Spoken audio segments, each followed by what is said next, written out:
नमस्कार, मैं हूं आपके साथ नेहा दुबे। एपीएन के लोकप्रिय कानूनी प्रोग्राम लीगल हेल्पलाइन में आप सभी का बहुत बहुत स्वागत है। इसमें हमारे कानूनी विशेषज्ञ रोजमर्रा की जिंदगी की समस्याओं से जुड़े कानूनी मसलों पर आपकी शंकाओं का समाधान करते हैं। आप भी इस प्रोग्राम से जुड़ सकते हैं, फोन करके कानूनी राय ले सकते हैं। आज हम बात करेंगे यूएपीए कानून पर और आपको जानकारी देंगे। दरअसल यूएपीए के बारे में आज हम आपको पूरी जानकारी देंगे। यूएपीए जो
तो आज हम बात करेंगे यूएपीए कानून पर, आपको जानकारी देंगे।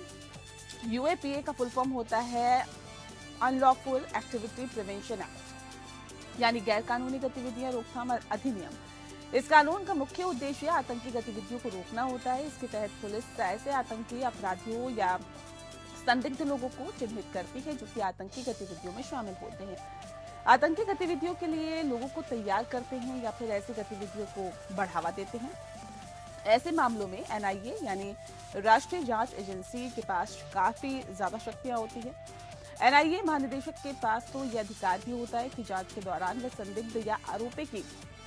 संपत्ति भी कुर्की जब्ती करवा सकते हैं। अगस्त 2019 में संसद में यूएपीए संशोधन बिल पास हुआ था। पहले जहां इसके तहत केवल किसी संगठन को आतंकवादी संगठन घोषित करने का पावर था,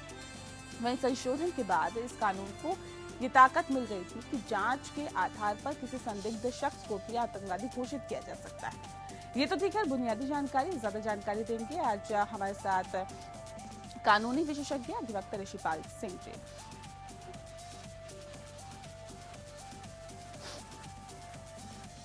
तो अगर आपका भी कोई सवाल है तो आप हमें कॉल कर सकते हैं और फोन करके कानूनी राय ले सकते हैं।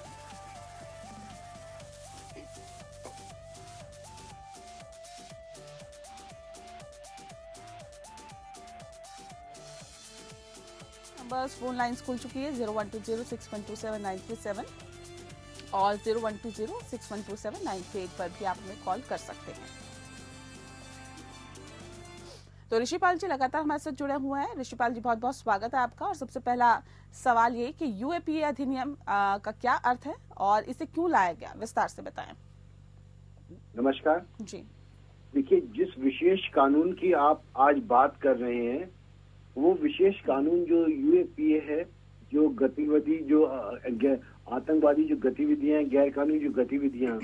उसका जो प्रिवेंशन एक्ट, जो रोकथाम वाला जो कानून है, वो अपने आप में इसी पॉइंट से विशेष होता है कि अधिकांश जो आईपीसी से संबंधित जो कानून होते हैं, उन कानूनों में पहले जब कोई व्यक्ति अपराध करता था तो अपराध करने के बाद अगर उसने अपराध किया है, अपराधी को सजा कैसे दी जाए, ये उससे पहले जो आईपीसी या जिसको हम पेनल कोड के कानून कहते थे, उन कानून के तहत होता था।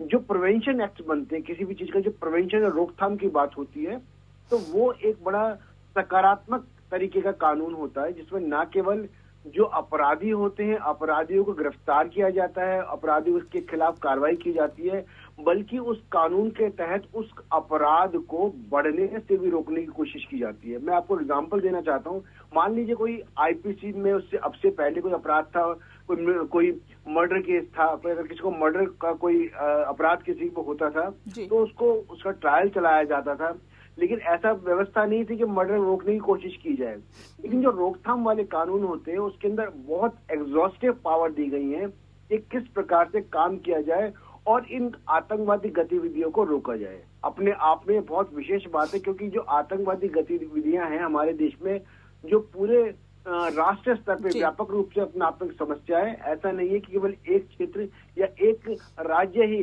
जो ये गैर कानूनी गतिविधियां जो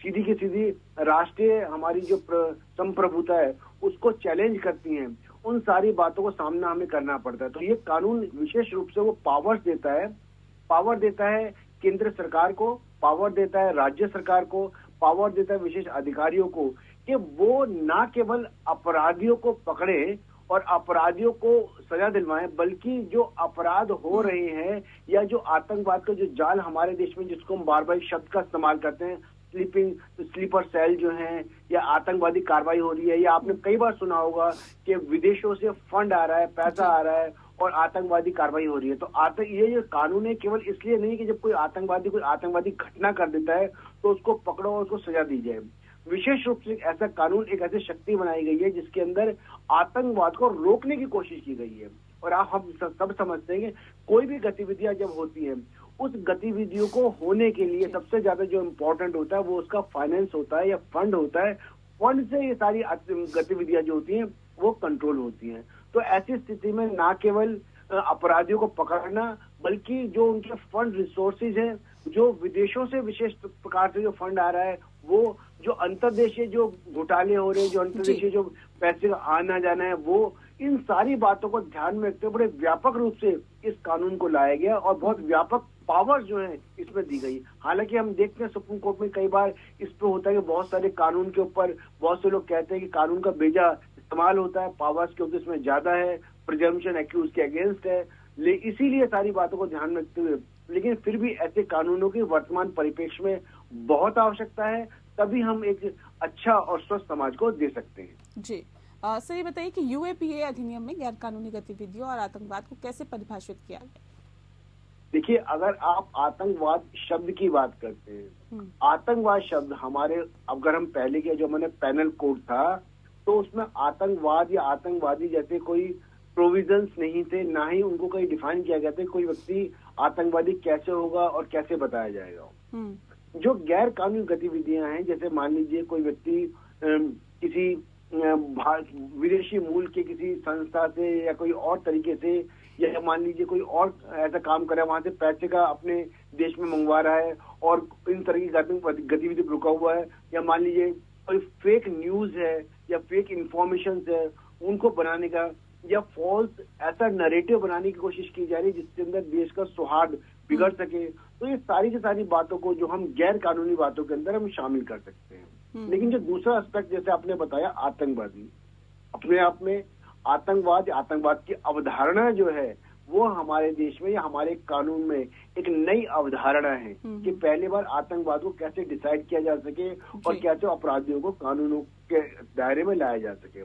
तो आतंकवाद की जो परिभाषा है उसको विशेष रूप से व्यापक रूप से समझाया गया कि जब कोई व्यक्ति आतंक का इस्तेमाल करके, यानी कि भय का इस्तेमाल करके समाज में या तो अपराध करता है, या लोगों के मन में भावना ऐसी पैदा होती है कि उनके मन में डर पैदा होता है, या मान लीजिए कोई बड़े पैमाने पे किसी लोग की वो ऐसा कोई काम करता है जिससे कि जिसे हम जनरल भाषा में कह सकते हैं कि भाई कोई बम प्लान करता है, या मान लीजिए कोई रेलगाड़ी है या कोई और ऐसी चीज है। ये ऐसा नहीं है कोई बड़ा जो बड़ी घटना है वो आतंकवादी हो सकती है। एक या दो व्यक्ति के द्वारा भी किया गया जो कार्य है, सबसे इम्पोर्टेंट जो है उनका मोटिव है कि किस मोटिव के आधार पे जो है ये कार्य किया जा रहा है। जैसे कई बार बहुत सारे दो व्यक्ति के बीच में लड़ाई हो जाती है, किसी और निजी कारण होते हैं, एक व्यक्ति दूसरे व्यक्ति को मार देता है, तो हर जो अपराध है वो आतंकवाद की श्रेणी में नहीं आ सकता। तो आतंकवाद की श्रेणी में आने की सबसे इम्पोर्टेंट बात तो ये होती है कि वो राज्य या हमारा जो केंद्र है उसकी, हमारे देश की जो संप्रभुता है, हमारी राष्ट्रीयता है, उस पर कहीं ना कहीं कोशिश की जाती है कि उसको कहीं ना कहीं उस पर कॉम्प्रोमाइज हो सके और उस पर कहीं ना कहीं हमारी जो राष्ट्रीयता, जो हमारी जो संप्रभुता है उस पर कहीं ना कहीं चोट हो सके। तो ऐसी बातों को हम अगर सामान्य भाषा में कहा जाए तो आतंकवाद की गतिविधियों में शामिल किया जाता है। और सबसे बड़ी बात जो जैसे मैं आपको पहले बताया था, इसमें बहुत विशेष पावर है कि जो एनआईए अपना काम करती है वो न केवल आतंकवादी को पकड़ती है, उनका ट्रायल होता है, उनको सजा दी जाती है, बल्कि उनको रोकने का काम भी करती है। अगर ऐसा पता लगता है कि कोई व्यक्ति एक्टिवली इन्वॉल्व नहीं है, उसने कोई आतंकवादी ऐसा कोई आपराधिक कार्य नहीं किया, लेकिन वो उस सीरीज में इन्वॉल्व है और वो सुविधाएं प्रदान कर रहा है, तो ऐसी स्थिति में ना केवल एक व्यक्ति बल्कि संगठन को भी आतंकवादी संगठन की लिस्ट में शामिल किया जाता है। और जब ऐसा शामिल किया जाता है तो जैसे हम जानते हैं, आप सब समझते हैं, हमारे देश में कानून है, हमारे देश के अंदर संविधान है जिसमें बहुत सारे मौलिक अधिकार होते हैं। तो ऐसी स्थिति में उन जो सामान्य कानून है उसके ऊपर जो स्पेशल लॉ होता है, वो स्पेशल लॉ जो होता है वर्क करता है और उनके मौलिक अधिकार, जैसे मान लीजिए उनका अपना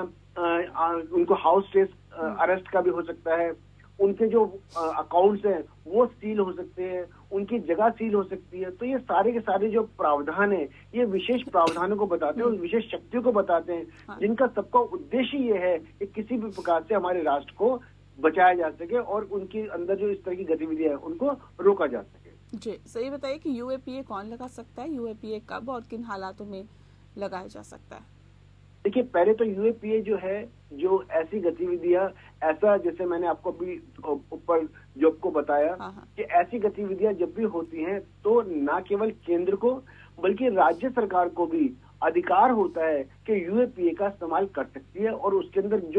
जो ऐसी जो जिसको गतिरोध रोकने की स्थिति होती है तो वो ऐसी स्थिति में ऐसे किसी व्यक्ति को आने जाने से रोक सकती है। और ये अनुशंसा पर राज्य सरकार का भी पावर है इसके अंदर और केंद्र सरकार की पावर भी है। तो विशेष रूप से जैसे मैं आपको पहले बताया था, बहुत बार ऐसा होता है कि यूएपीए के नाम पर बहुत बार लोगों को ऐसा भी सुनने में आया कि सरकार जो होती है, राज्य जो होता है, कई बार गलत लोगों के ऊपर यूएपीए लगाया था, जिससे कि बहुत बाद में पता लगता है कि एक जो निजी झगड़ा था, यानी एक दो व्यक्ति के बीच में जो निजी झगड़ा था उसको ये, क्योंकि जब यूएपीए लग जाता है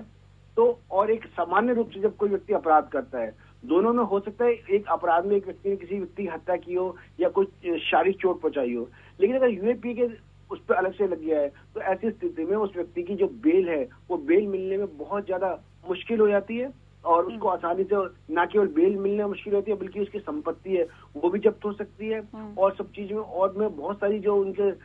अधिकार है उनको सीधा सीज किया जाता है। तो इसीलिए यूएपीए जब लगता है उसको विशेष प्रावधान द्वारा जो सेक्रेटरीट होता है, जो होम मिनिस्ट्री होती है, उसके अप्रूवल पे यूएपीए लगाया जाता है। और अगर कोई व्यक्ति ये कहता है कि यूएपीए उसके ऊपर गलत लगाया गया है, यूएपीए उसके ऊपर एप्लीकेबल नहीं होता, तो उसको अधिकार होता है, लेकिन वो अधिकार उसका किसी भी सेशंस कोर्ट में नहीं होता। उस अधिकार के लिए वो हाई कोर्ट जा सकता है और उसको चैलेंज कर सकता है कि जिस भी अनुशंसाओं के आधार पर यूएपीए उसको लगाया गया वो अनुशंसाएं गलत है और उसको चैलेंज कर सकता है। सर, क्या विदेशी भी यूएपीए के तहत कवर होते हैं?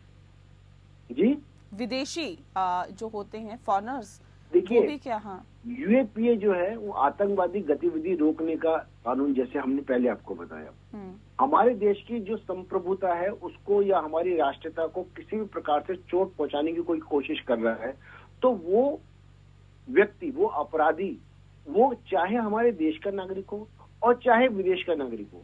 तो उसके ऊपर भी वो हम यूएपीए अगर लगता है, अगर वो हम विदेशी नागरिक भी है, अगर विदेशी नागरिक को भी अगर हमने पकड़ा है अपने देश के अंदर और हमें पता लगता है कि वो गैर कानूनी जो गतिविधियां, आतंकवादी गतिविधियां, विध्वंसक कार्यों में जुड़ा हुआ है, तो उसको उसी प्रकार से जो है उसका ट्रायल किया जाएगा जैसे कि हमारे देश में अन्य जो नागरिक होते हैं उनका ट्रायल होता है। जो विशेष अधिकार, बहुत सारे ऐसे केसेस होते हैं बहुत, जिसमें हम देखते हैं, आप जानते हैं कि विदेशी जो लोग होते हैं उनको प्रिविलेज मिलती है, लेकिन ये जो हमारा जो अपराधी की स्थिति, ये वाले जो कानून है उसमें अगर किसी व्यक्ति के ऊपर यूएपीए लगता है तो ऐसी स्थिति में वो जो प्रिविलेज है, वो जो विशेष अधिकार है वो नहीं मिलते और व्यक्ति को, वो जो व्यक्ति किसी भी मूल का हो, किसी राष्ट्र का हो, उनको सारी प्रक्रियाओं से गुजरना पड़ता है, वो सारे ट्रायल से गुजरना पड़ता है। अगर वो साबित करता तभी यूएपीए जो से हट सकता है और हटने के बाद हो सकता है, जैसे मैंने आपको पहले एग्जांपल दिया कि दो व्यक्ति के बीच में झगड़ा हुआ या मारपीट हुई या एक दूसरे को क्षति पहुंचाई और ऐसी स्थिति में अगर यूएपीए लग गया और आईपीसी के प्रोविजंस जो इससे पहले थे वो और यूएपीए दोनों लग गए। तो अगर यूएपीए लगता है तो वो निश्चित रूप से अगर उसको लगता है कि यूएपीए दुर्भावना से लगाया गया है या राज्य उसको परेशान करने के लिए यूएपीए लगा रहा है, तो ऐसी स्थिति में जो है यूएपीए को चैलेंज किया जा सकता है। जैसे आप एग्जांपल आप मान सकते हैं, जैसे माने दंगा हुआ था, दिल्ली के दंगे हुए थे, यूएपीए का इस्तेमाल किया गया था। तो ऐसी स्थिति में अगर कोई व्यक्ति ये इस बात को साबित करता है अपने सबूतों के साथ, उन सारी जो उसके ग्राउंड्स हैं उन ग्राउंड्स को लेके जाता है और ये कहता है कि यूएपीए उसके ऊपर नहीं लगता, तो ऐसी स्थिति में हाई कोर्ट को ये विशेष अधिकार होता है कि वो यूएपीए को उस व्यक्ति के ऊपर से हटा सकता है। अच्छा, इसके तहत सेक्शन 51 क्या होता है सर, इसको थोड़ा सा डिस्क्राइब देखिए, विशेष रूप से जो इनकी पावर्स हैं, मैंने आपको अगर मैं जनरल भाषा में कानून को बताऊं, जनरल भाषा में कानून को अगर आप समझे, विशेष पावर्स इस कानून में दी गई है। हाँ, हाँ। जैसे जो आईपीसी से रिलेटेड, जैसे हमारा कानून जैसे हम बताते हैं, जिसमें कोई अपराधी को पकड़ा गया, अपराधी का ट्रायल होता है, अपराधी को फिर उसका सजा दी जाती है। यूएपीए में विशेष कानून है, जैसे मान लीजिए आप बहुत सारे प्रोविजन, जैसे आप बता रहे हैं, बहुत सारे प्रोविजंस होते हैं जिनमें न केवल अपराधी को पकड़ा जाता है, उसकी ट्रायल होता है, बल्कि और ऐसी कार्रवाई जिसमें जिसमें उनके अधिकारों को रोका जा सकता है, उनके किसी भी बैंक अकाउंट को, उनके किसी भी गतिविधियों को सीज किया जा सकता है। और जब तक वो साबित नहीं कर देते कि वो इस तरह की कार्रवाई में लिप्त हैं, तब तक वो उनका जो सीज है या अमाउंट है, वो उस कोर्ट में उसको अमाउंट जो है फिर उसमें सीज हो जाता है। विशेष रूप से इसमें ये कानून की व्यवस्था है कि अगर मान लीजिए यूएपीए में या किसी विशेष प्रोविजन में अगर कोई व्यक्ति अपने आप को बचाव की कोशिश करता है, तो ऐसी स्थिति में जो प्रोविजंस हैं, जैसे मैंने आपको बताया हाउस अरेस्ट है, हाउस अरेस्ट का जो प्रोविजन है वो अपने आप में हाउस अरेस्ट हो गया, या मान लीजिए किसी कुछ संगठन को आतंकवादी संगठन की लिस्ट में डाल दिया गया, तो ऐसी स्थिति में न केवल जो लिस्ट में डालने से केवल ऐसा नहीं है कि लिस्ट में डाल दिया गया तो काम खत्म हो गया, उनकी जितनी संपत्तियां हैं राष्ट्र के अंदर, वो सारी की सारी संपत्ति भी सीज हो जाती है। ऐसे विशेष प्रोविजन, विशेष प्रावधान जो है इस कानून में किए गए, जिससे कि कोशिश की जा सके कि आतंकवादी गतिविधियां उनको कंट्रोल किया जा सके। जी सर, एक ये भी बताइए कि क्या यूएपीए संज्ञेय अपराध के लिए होता है क्या? यूएपीए संज्ञेय अपराध के लिए होता है क्या? बिल्कुल होता है। अगर देखिए, अगर मान लीजिए जो संज्ञेय अपराध है, जिन अपराधों को हम कॉग्निजेबल ऑफेंस बोलते हैं, कि अगर कॉग्निजेबल ऑफेंसेस अगर होते हैं, जिसको जैसे मान लीजिए कुछ आप जैसे असंज्ञेय जिसको नॉन कॉग्निजेबल बोलते हैं, उन नॉन कॉग्निजेबल ऑफेंस के अंदर ये कानून होता है कि अगर कोई व्यक्ति नॉन कॉग्निजेबल ऑफेंस को करता है तो कंसर्न मैजिस्ट्रेट के पास उनको जाना पड़ता है, उनको एक कंप्लेंट देनी पड़ती है, मजिस्ट्रेट को संतुष्ट करना पड़ता है कि ये अपराध होता है, और तब वो कि उसकी डायरेक्ट एफआईआर दर्ज नहीं हो सकती। लेकिन क्योंकि संज्ञेय अपराध है, अगर किसी पुलिस अधिकारी को इस बात की जानकारी होती है कोई व्यक्ति यूएपीए के तहत जो अपराध कर रहा है, तो डायरेक्ट जो है उसकी अरेस्टिंग हो सकती है और उसके ऊपर एफआईआर दर्ज होती है और कानून चलाया जाता है। इसीलिए मैंने आपको बताया कि कानून में प्रावधान दिया गया है कि संज्ञेय अपराध को जब प्रावधान दिया जाता है या उसको उस श्रेणी में रखा जाता है, तो जो पुलिस अधिकारी होते हैं या जो स्टेट होता है, उसकी जो शक्तियां होती हैं वो नॉन कॉग्निजेबल ऑफेंस की तुलना में काफी ज्यादा बढ़ जाती हैं। और ऐसी स्थिति में उनको पावर होती है कि वो किसी भी तरीके से उस व्यक्ति को किसी भी समय विदाउट वारंट अरेस्ट कर सकते हैं। ये जो विदाउट वारंट अरेस्ट करने की जो प्रोविजन है, यही जो संज्ञेय अपराध है उसको विशेष रूप से उस श्रेणी को पावरफुल बनाता है और स्टेट को बहुत विशेष पावर देता है। चलिए, बहुत शुक्रिया आपका ऋषिपाल जी, आपने बहुत ही विस्तार से इस विषय के बारे में हमें जानकारी दी, हमारे दर्शकों को जानकारी दी, इसके लिए आपका बहुत बहुत शुक्रिया। लीगल हेल्पलाइन में फिलहाल के लिए इतना ही। नमस्कार।